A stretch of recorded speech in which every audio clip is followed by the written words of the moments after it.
ATS દ્વારા ઝડપી પાડવામાં આવેલ આંતરરાષ્ટ્રીય ડ્રગ્સ કેસનો મામલો એટીએસ દ્વારા સિંગણપુરથી નિકુંજ ગઢિયાની કરી ધરપકડ. આરોપીને સુરત કોર્ટમાં રજૂ કરાયો. 10 દિવસના રિમાન્ડની કરી માંગ. 10 માર્ચ સવારે 11 વાગ્યા સુધીના રિમાન્ડ મંજૂર. રિમાન્ડનો બચાવ પક્ષ તરફથી વિરોધ. સરકાર તરફથી રિમાન્ડ માટેના મુદ્દા રજૂ.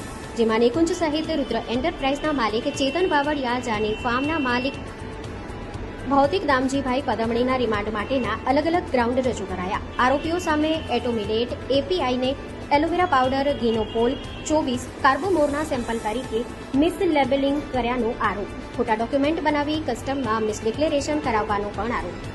મુંબઈ એરપોર્ટથી બાય એર મલેશિયા અને થાઇલેન્ડ ખાતે એક્સપોર્ટ. મલેશિયા નાર્કો કાર્ટેલ્સના સભ્યોની તપાસ માટે રિમાન્ડ મંગાયા.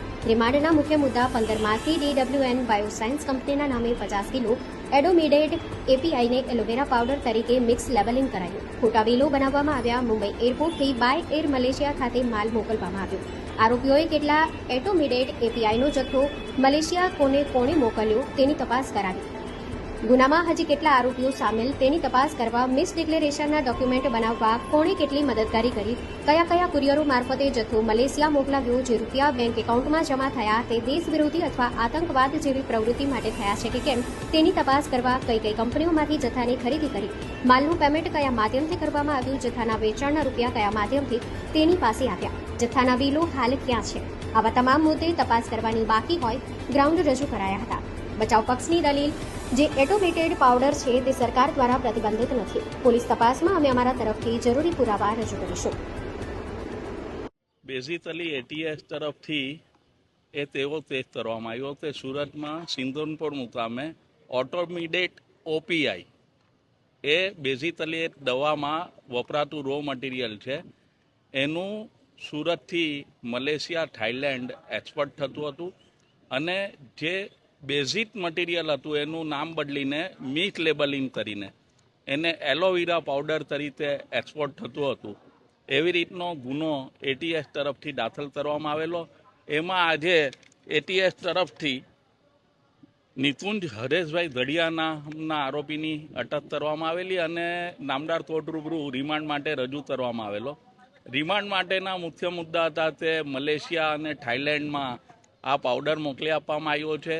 જે મિસ લેબલિંગ છે એના બાબતના જે બિલો બનાવ્યા છે એ બિલો બોગસ છે અને કસ્ટમ્સ ડિપાર્ટમેન્ટમાં જે જાહેરાત કરવાની છે એ જાહેરાત ખોટી રીતે કરી છે. મિસ બ્રીફિંગ કરીને આ પાવડર મોકલી આપવામાં આવ્યો છે અને ત્યાંથી જે પૈસા આવ્યા છે એ પૈસા કયા માધ્યમથી આવ્યા છે, બેંક અકાઉન્ટની તપાસ કરવાની છે.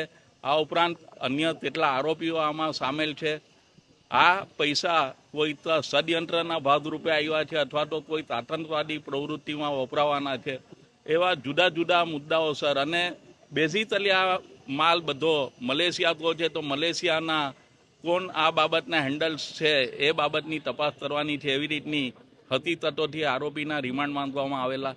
અમારા તરફથી એવી રજૂઆત કરવામાં આવેલી આરોપી તરફે કે જે ઓટોમેટિક ઓપીઆઈ પાવડર છે એ નોન પ્રોહિબિટેડ નથી, એટલે નોન પ્રોહિબિટેડ છે, પ્રોહિબિટેડ નથી.